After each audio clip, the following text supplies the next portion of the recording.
Coming up on the Threat Status Podcast, we talk to Chris Jones, the Chief Technology Officer at Nightwing, about U.S. offensive cyber operations and a lot more. And we break down Ukraine's stunning drone attack on Russia, Chinese agro-terror threats, and we examine what's behind the Army's massive recruiting surge.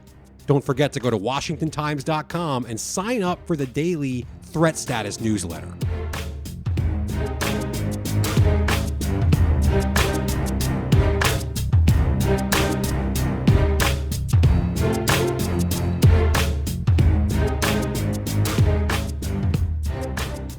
Hello and welcome to the Threat Status Podcast. I'm your host, Ben Wolfgang, national security correspondent at the Washington Times, and I'm joined as always by my esteemed co-host, Guy Taylor, the national security editor here at the Times. It's great to have you back here on the show, Guy. We've got a fantastic episode lined up here, including a really great interview with Chris Jones, the Chief Technology Officer at Nightwing. We get into offensive cyber operations, one of our favorite topics here on the show, among other things. But before we get to that, first things first, as always, Guy, what's on your radar right now? Thanks, Ben. Good to be here with you on the podcast. A couple things off the top. I'm tracking the implications of the June 5 phone call that happened between President Trump and Chinese leader Xi Jinping. The White House framed the call as, quote, very positive, end quote, even though it came about just more than a day after Trump publicly slammed China, claiming that the Xi government was violating a tariff and trade deal that the two had brokered in May following brinkmanship, trade war rhetoric from both sides. Look, Ben, tensions are clearly high between the U.S.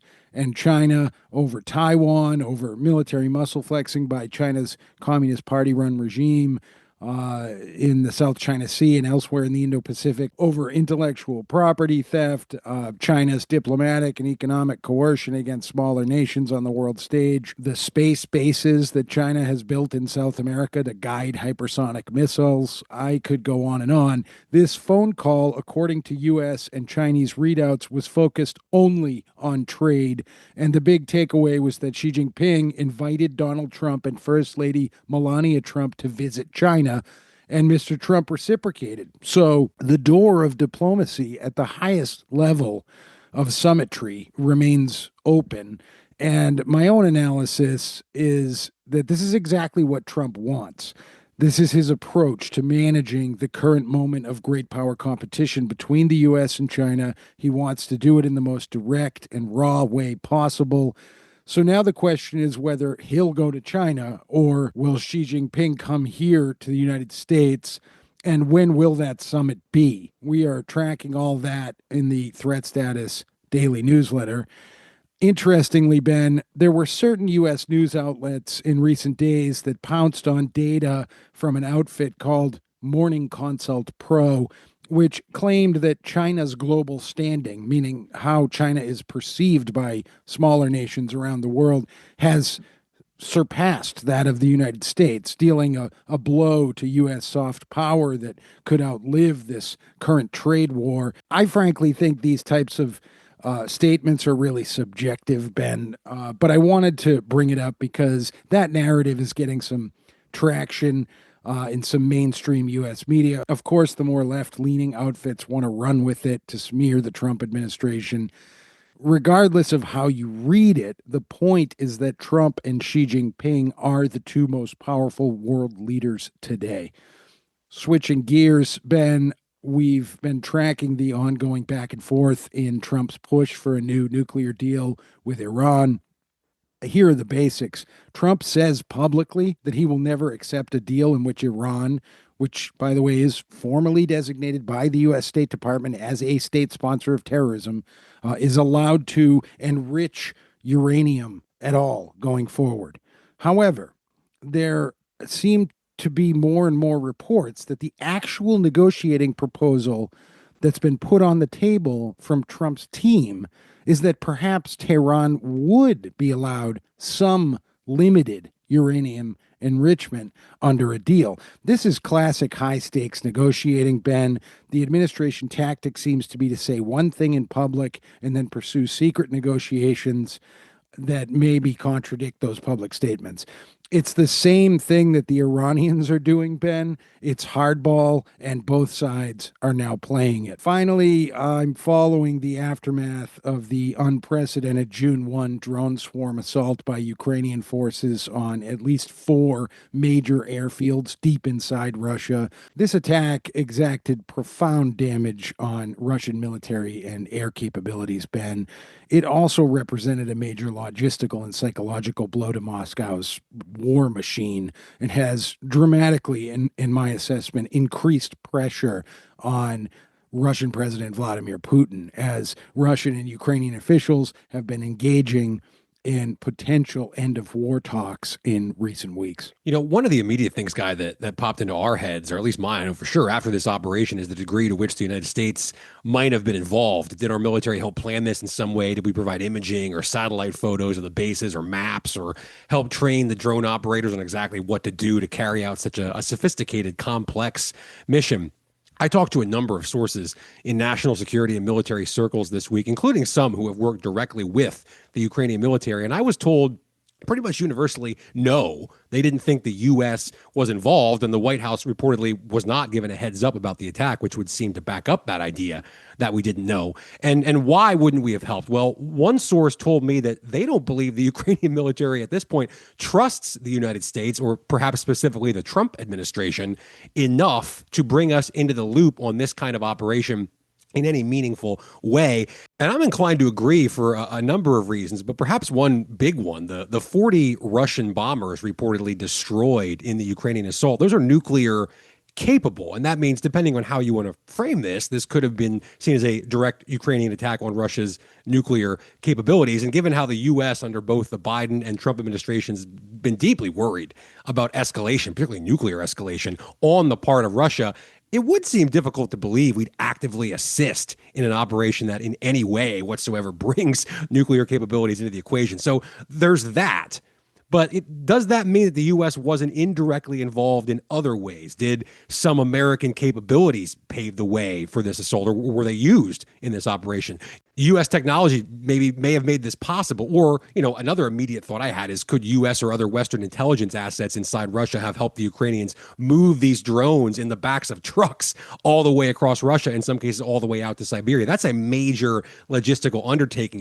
You avoid road closures, checkpoints, traffic stops, law enforcement, a whole bunch of other potential pitfalls that could encounter these trucks on their way through Russia. So there's a lot here, Guy. And I think, just saying the U.S. military wasn't an active participant in this operation itself, there's a lot of layers below that could, I think, perhaps indicate some indirect U.S. involvement in some ways in this operation. I mean, Ben, U.S. military, no. Former U.S. military, maybe. Intel assets, maybe. But let me give you a little bit more context, and our closest readers and followers of Threat Status will have seen this. Brandon Sang, who is a former U.S. Navy SEAL, and he's a co-founder of the company Shield AI, told Threat Status in an exclusive video interview earlier this year that Ukrainian forces had actually deployed Shield AI's VBAT drone on reconnaissance missions deep inside Russia. So consider that. There's a lot there. Okay, listeners can easily find that video, by the way, on the Threat Status pages at the Washington Times, or they can just Google Threat Status Shield AI drone video. It's pretty interesting. Yeah, of course. One more thing, Guy, before we get to our interview with Chris Jones. The Army released its recruiting numbers this week, and they just absolutely smashed projections. 61,000 future soldiers signed up so far this fiscal year, which started last October and runs through the end of September. The goal was 55,000, so they've far exceeded that with months to spare. And for anyone who cares about U.S. national security and military readiness, this is good news. We've talked before in this show about the years-long shortfalls in military recruiting across services, but especially in the Army, and this was becoming a real problem. Defense Secretary Pete Hegseth and the Trump administration as a whole, has been arguing that its policies, a return to the warrior ethos, as the secretary says, a rejection of woke left-wing social policies in the military, they argued that would improve morale and lead to a surge in recruiting. Now, obviously we can't say exactly what drove every single one of those 61,000 young men and women to decide over the past 9 months to sign up for the Army, but it certainly seems like the administration's policies aren't hurting I'd argue they're probably one of several factors driving this recruiting surge. We're, of course, talking about things like the separation of transgender troops from the force, the end of Black history and women's history official celebrations, which the administration says were divisive, bringing back troops kicked out for refusing the COVID-19 vaccine, no more drag shows or dudes in dresses, as Pete Hegseth likes to say. I think it's hard to see these numbers as anything other than, at the very least, a public relations win for the Trump administration. Do you actually think that those policy changes are driving this surge, Ben? That's a great question. I think they certainly can't be hurting, right? Because these numbers are so dramatically higher, apparently, than they had been in previous years that, if they were having a negative impact, you wouldn't expect to see 61,000 so far in, 8 to 9 months. So are they the sole reason? Are there 60,000 people out there that said, we were so opposed to transgender troops in the military that we weren't going to sign up until that policy was reversed? That might be a little bit of a stretch. But the climate is clearly different right now. And the data, I think, at this point probably speaks for itself to at least some degree.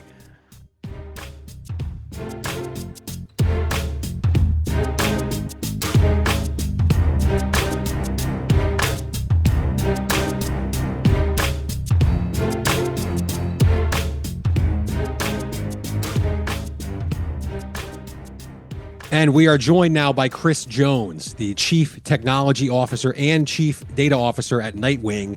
Chris was with the CIA for more than 25 years, including as the agency's Associate Deputy Director for Science and Technology. He's also worked at Lockheed Martin. Chris, it's an impressive resume and a pleasure to have you here. Thanks so much for coming on the Threat Status Podcast.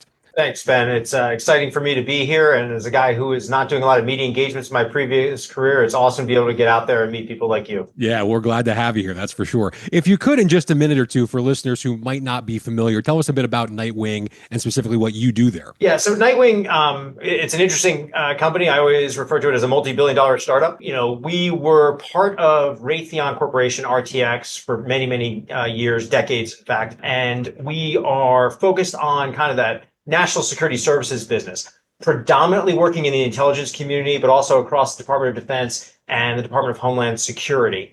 And primarily, we're bringing technology and technologists into that space for a whole host of reasons. With the evolution of RTX over many years, kind of that services business model didn't really fit. So we came out and stood up on our own as a Nightwing independent corporation in April of 24. So we just passed our 1-year anniversary. So on the one hand, we're setting things up, right? We're still putting up signage and still, kind of fixing the parking lot signs and everything. And on the other hand, we've got, decades worth of experience working in national security spaces, whether it's cybersecurity, technical collection, secure communications, global logistics. Those are kind of the big fields that we play in. For me, as you mentioned earlier, I retired out of CIA last year. I spent my entire career working in technology and at the intersection of technology and national security mission. So it's been a really enjoyable opportunity for me to not wander too far from my roots, but yet make that change to private industry. And I spend most of my time here identifying technology, either opportunities, emerging tech companies that really have exciting growth potential that we can tap into from Nightwing and then deliver to our national security customer base. That's a good segue because I want to start with this. 2 months ago, Nightwing acquired the company Roca Security. And in a press release announcing that, you said this, quote, "We are looking forward to working together to bring the best-in-class technology to our customers, including new data as a service offerings and more," unquote. Data as a service. We've heard that term before in the show and probably not done a good enough job explaining to listeners what it is. Can you kind of take us inside what data as a service actually tangibly means? For example, in this particular case, one of the things that we really want to make sure that we're offering to our customers on the cybersecurity front is threat intelligence, right? How do you take threat intelligence, integrate it across platforms, and then provide it to our customers in a data model where what we're actually selling and what they're buying are insights so that they can help protect their networks and their kind of core infrastructure. And so that's kind of that data as a service approach. What is the data model that we're providing? How are customers interested in consuming it and processing it? And it's, like I said, it's something new for us, right? We do a lot of services business where we're, augmenting staff and providing expertise and deep substantive expertise and solutions. We're now also looking at what is the data byproducts and the data manufactured out of those solutions that we're developing? And how do we offer that data to customers that really could benefit from it rather than just, drop it on the cutting room floor? And the as a service model for us is an area that we really want to grow in because we think there's value for both our national security customers. They're looking at more completion-based contracts and government contracting rather than services. And so this provides an ability for them to do better forecasting on costs. I'm excited to ask you some of these, broad 30,000 foot questions because you're just uniquely qualified to answer some of them. And on the cybersecurity front, one of the things I'm always interested in is this sort of, weakest link in the chain issue. In the case of something like, for example, I do a lot of writing, especially these days, about NATO. So if you're talking about across dozens of nations or associated agencies, militaries, I'm not certainly advocating not there should be some one global body to dictate standards, but in a 21st century wartime situation, is there a danger that there's an obscure office in the defense ministry of a relatively small European country that opens up a major cybersecurity vulnerability for us and for the whole of NATO? Yeah, I mean, that's a great question. I think, when you look at any, I spent a lot of time doing systems engineering, right? So how do you take end-to-end capabilities and link them together, mechanical, electrical, cyber components, put them all together. And how do you systemically look at that threat landscape and that, attack surface?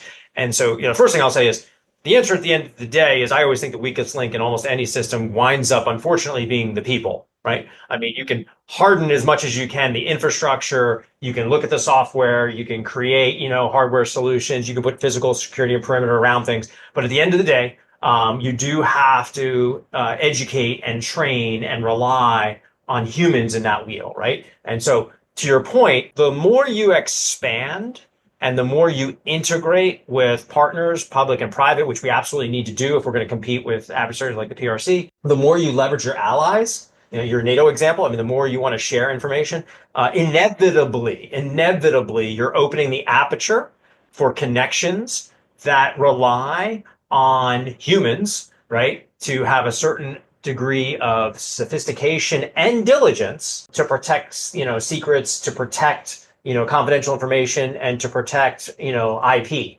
And so I think it is inevitable that there's this balance between sharing what you need to share while managing that risk surface. Now, does that mean you shouldn't share? Of course not. You have to share. But it is absolutely a piece of the calculus, I think, in terms of how you manage risk, which is not just, I think we all, think about the physical infrastructure, got it. We often think now about cyber, got it.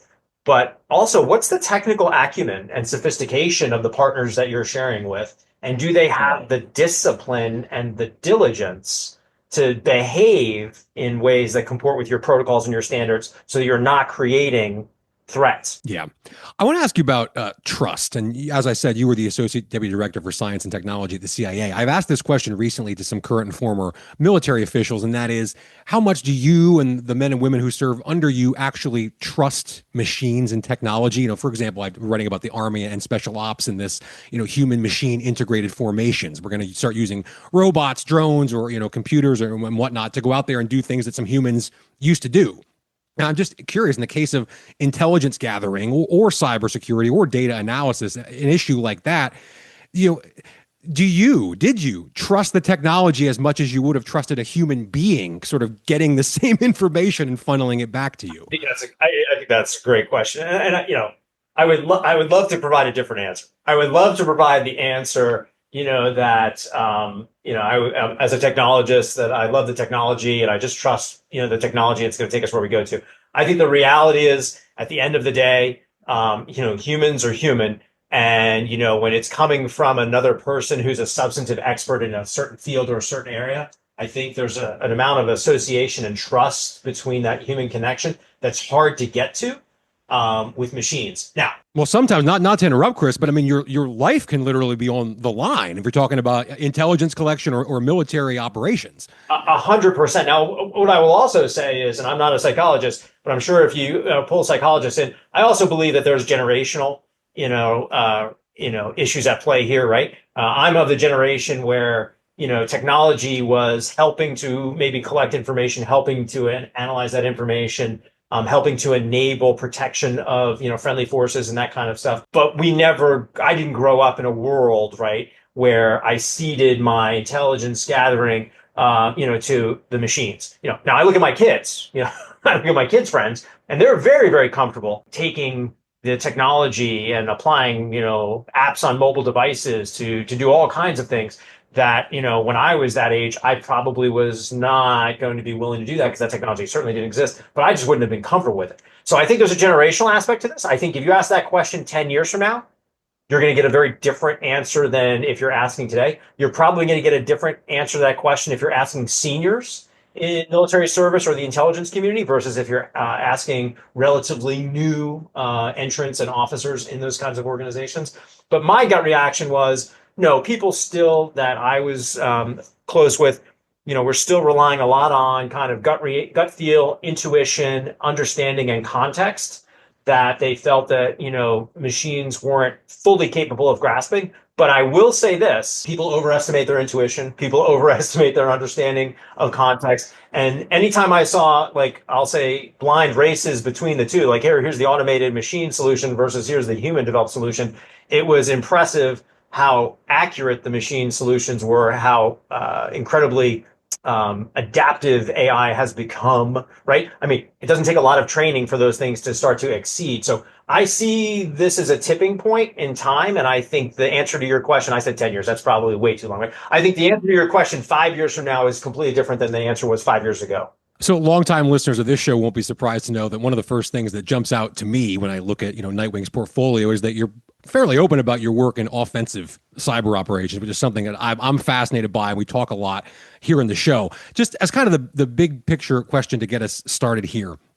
Is there a national strategy as far as what U.S. offensive cyber operations should look like, what we're trying to accomplish in the offensive side of this? Or is there one, and do we just not hear about it, or do we need a national strategy on that front? Well, I mean, I think a couple things. I think it's a complex question. I think part of it is if there was a firm offensive national strategy, just like I will say offensive strategies in many domains, it'll be classified and you won't be hearing about it. Or at least I would hope you shouldn't be. But what I do think is important is that, we think through kind of the ramifications of not having offensive capabilities. What are the ramifications of not having offensive strategies, right? And I think the short answer is it's like any domain, right? It's like any domain. I would equate cyber in certain respects to like space, for example, right? Which is you certainly want to be measured about how you're approaching cyber, and certainly offensive cyber is an area we want to be measured in. You don't want to create escalatory environments, and you want to be right. So there's a bias, I think, towards conservatism in that space, but it doesn't mean that you cannot that you can walk away from understanding that space. Like you need to know what the options are. You need to be able to know what vulnerability research looks like and how people find offensive cyber avenues, if you're going to understand how your adversaries are taking that fight to you. So to me, there's a symbiotic relationship between offensive work in the cyber domain and defensive cybersecurity work. And understanding one really at a sophisticated level begets the ability to operate in the other. So I know didn't clearly answer your question on the strategy piece, but I think the answer is there's a lot of thought given to that, I think, across the national security space. And I think it's absolutely critical and necessary that the U.S. has opportunities and capabilities in that space. That segues perfectly into the next question, which was about integrated offensive and defensive cyber operations. What does that actually mean? Are we talking about proactively hunting for threats or actually going after a potential adversary and some of their systems with an offensive operation, or both? Well, I mean, I think if you from a definitions perspective, I think you talk about offensive cyber, I think you're talking about that whole landscape. I think, specifically though, an area where we really need to focus on is, when you talk about cybersecurity, and this is where I think when you compare ourselves to, let's just say you look at the PRC, and you look at, nation state threat actors, right? This is where I think the fact that we have a public-private, kind of delineation that they don't recognize there, is a net disadvantage to us in terms of if it creates inhibitors between sharing information that they don't have or leveraging partnerships that we don't have. And I'm not suggesting that we don't have great public-private partnerships. What I'm suggesting is it's an area to invest in if we want to compete better in this space. And I'll give you for example, if an adversary is coming after you, creating malware, putting it on your systems, it really doesn't matter if the purpose of that, and you can think of all the typhoons, right? I mean, you can, Assault Typhoon, et cetera, right? But it really doesn't matter if their intent is to collect intelligence information, or if their intent is to collect intellectual property off of a private, company entity, or if their intent is to create a vulnerability in critical infrastructure. What their intent is less material than how they exploited a vulnerability to get it there. And so the ability to create and identify what those signatures are and identify those threats and then mitigate those threats across both our public and private institutions is going to be critical to future success in our national security space. And so making sure that that public-private partnership is as crisp in terms of the interface to communicate across them. I mean, it might be a private institution that discovers that issue that holds at risk some key, government system and critical infrastructure. Discovering that signature out there and then being able to actively maybe doing the threat hunting proactively, offensively across spaces to identify where else those threats exist, and then how do you circumvent or mitigate the concerns there. I think that's the future. I think that's an area where we need to be really, really agile. And it's just muscle memory that, we've had kind of siloed public and private infrastructure for a long time. Policy doesn't always move at the speed that cyber does, right? There's a bunch of reasons why we are where we are. But I think that's an area where, as a nation, to secure our, future security, we're going to have to improve and get better. Okay. Chris, last thing to wrap up here. We're talking about cyber security and the cloud and whatnot. I want to do a 180 and kind of talk about no internet at all, because I was just at Soft Week in Tampa, Florida a few weeks ago and talked to some companies pitching things like for example, a personal AI assistant that special forces can use in the field without access to the internet. My co-host Guy Taylor recently interviewed Shield AI about things like the VBAT drone, which can fly without GPS. Is that kind of where we're going? Is there an appetite for stuff that can function without the cloud, without GPS? What does that look like from inside the industry? Yeah, so it's funny you say that, because I was at Soft Week myself, and saw a lot of these kind of containerized solutions, I'll say, that were really impressive. And I do think when you look at the risk, landscape, those border conditions, those connective tissue conditions drive a lot of the risk. And so if you can create containerized solutions, self-navigating, drones, autonomous, terrestrial vehicles, emplacement, to improve situational awareness and capability for our special operations forces. Those kinds of capabilities makes it a ton of sense to containerize them wherever possible and eliminate an entire risk vector, right? Where possible. Now, a lot of that's also enabled by advanced AI, right? Which can build intelligence into a containerized system so that it doesn't have to go out to the internet to learn new things to navigate or learn new things to do collision avoidance, right? If it's an intelligent enough device that it can do that on its own, then you can trust that it can be containerized even more. And then you just worry about things like patch updates and other things that can be done, in one-offs. So I do think that containerized solutions are a big part of the future. We've had conversations with a lot of our national security customers about, open source intelligence and generative, large language model exploitation to do things. And there's this balance between, do you get value out of them by being connected and tethered to the cloud and the internet? And then what is the risks of being tethered to the cloud and the internet? And how much can be actually done in containerized versions? And there's a trade there, right?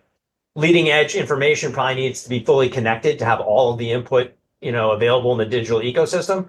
But the risks of doing that for any one specific mission might be outweighed by the threats present, and maybe containerized solutions are really a better option. I think it's probably mission by mission and case specific. Chris Jones of Nightwing, thank you so much for joining us here in the Threat Status Podcast. Really appreciate it. Ben, it's an absolute pleasure. Thanks so much for having me.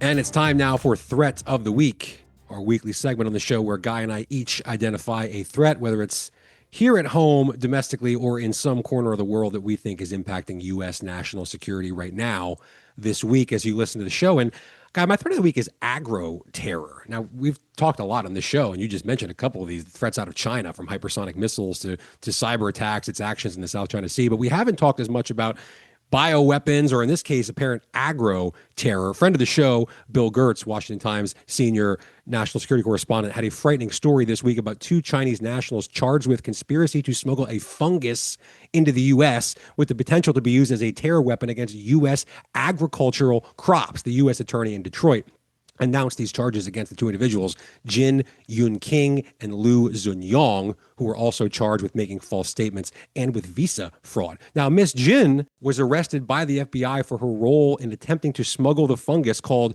Fusarium graminearum, that is classified in scientific studies as a potential agro-terrorism weapon. This apparently is a destructive disease and pathogen that impacts crops. And here's another troubling detail. That same Chinese national reportedly conducted postdoctoral research, including, quote, on a particular biological pathogen that can cause devastating diseases in crops, unquote. That's from the complaint from the U.S. attorney out of Detroit. So you start putting pieces of this puzzle together, and you have to ask yourself, is Beijing eyeing, new, potentially creative ways to disrupt the U.S., in this case by targeting agriculture, which in turn impacts livestock and ultimately the food supply of the United States?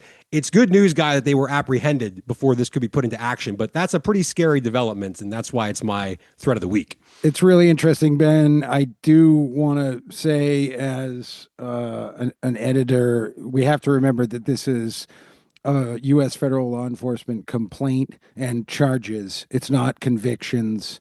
And that being said, the implications are really interesting. I would encourage people to go read the DOJ documents on this. We link to them in the threat status pages at the Washington Times. We covered it in our daily newsletter. My threat of the week, Ben, is that Russia may be under so much pressure in the wake of the massive drone attack by Ukraine that Vladimir Putin engages in a major retaliation.